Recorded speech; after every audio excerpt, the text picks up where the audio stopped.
তোরে মন পিঞ্জিরায় রাইখাছিলাম যতনে, তুই খাঁচা ভেঙে উড়লি পাখি গোপনে।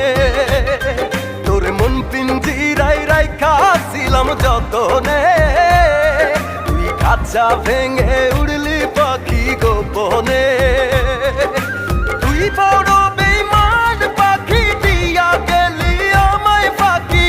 ও পার জবাব দেওয়ার নাই কি কোনো ভয়? যদি মন ভাঙা আর মসজিদ ভাঙা সমান হয়, তবে আখেরাতে বিচার হবে ক্ষমা নয়। যদি মন ভাঙা আর মসজিদ ভাঙা সমান হয়,